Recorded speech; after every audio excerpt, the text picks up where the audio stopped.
Jarno rubbed his eyes, trying to focus on the world around him. It was hazy and dreamlike, as he was still in the throes of sleep. He could barely make out the shapes of the people around him, all dancing to the music that throbbed through the air.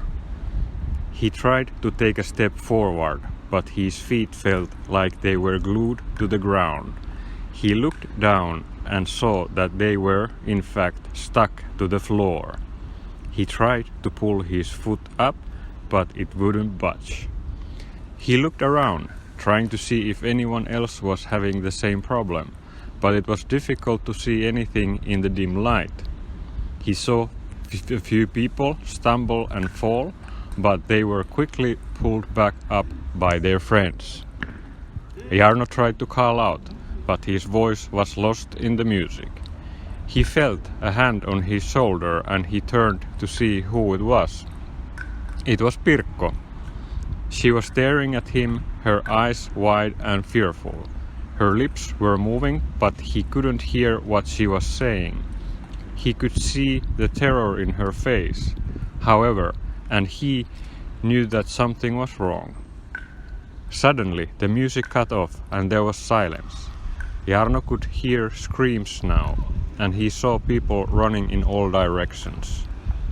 Pirkko grabbed his hand and pulled him towards the exit.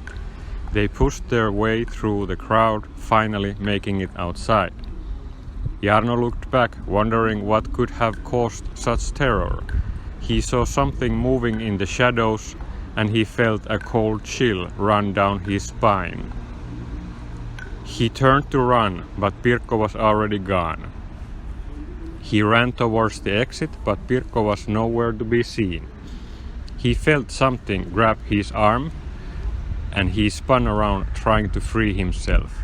He saw Lauri, one of the members of their group, holding on to him. Lauri's eyes were wide and he was panting heavily.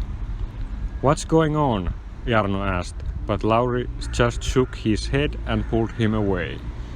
They ran towards the center of the city where their group was staying. Jarno could hear the screams of people behind them, and he knew that whatever was happening, it was not good. They finally made it to the safety of their hideout, and Jarno collapsed on the floor, trying to catch his breath. "What the hell was that?" he asked, but no one had an answer.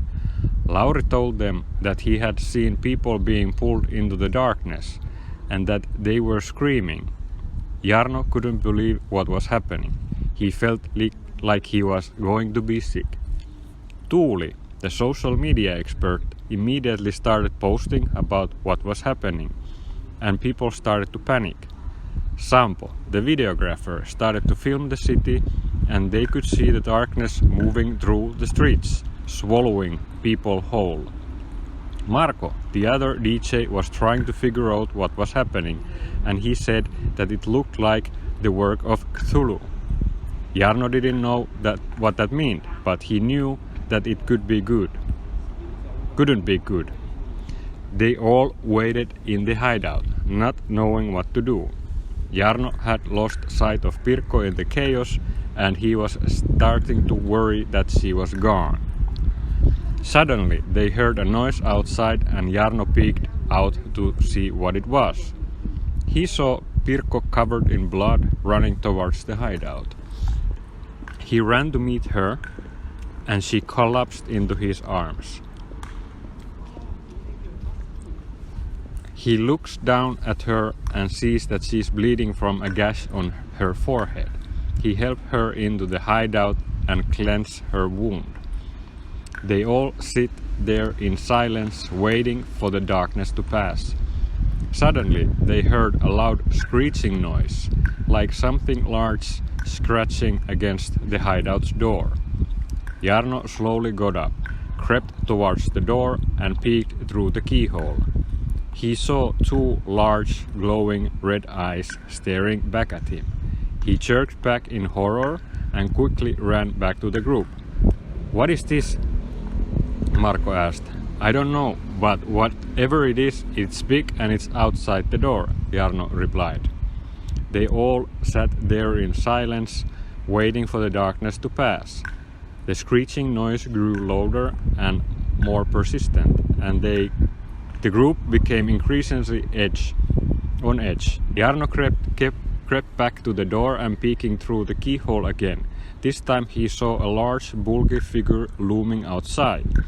It was humanoid in shape, but its skin was deep, inky black.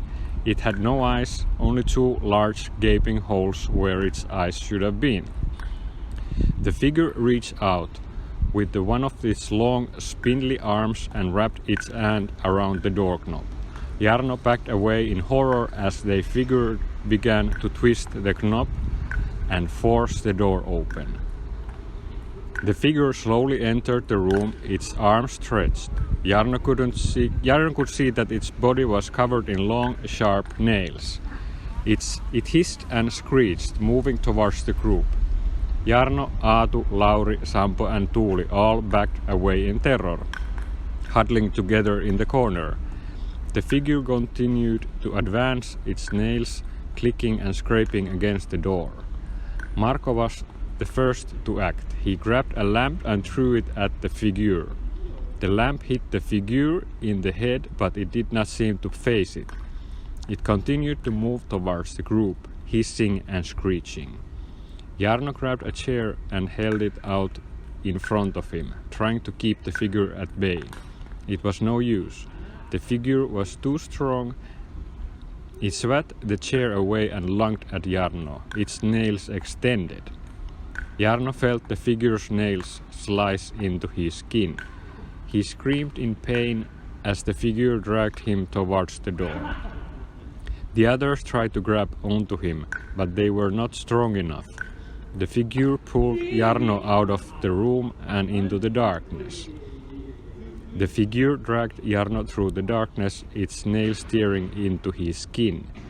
Jarno screamed in pain as he was pulled towards an unknown destination. The others tried to grab onto him, but they were not strong enough.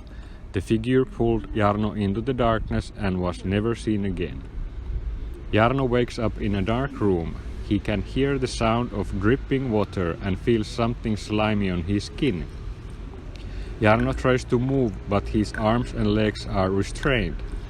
He looks around the room and sees glowing red eyes watching him from the darkness. Jarno starts to scream, but the figure silences him by placing a slimy hand over his mouth. The figure drags Jarno into the darkness. Jarno screams, but the figure silences him by placing a slimy hand over his mouth. The figure drags Jarno into the darkness. Jarno struggles to free himself, but the figure is too strong. The figure drags Jarno into the darkness. Jarno blacks out from the terror.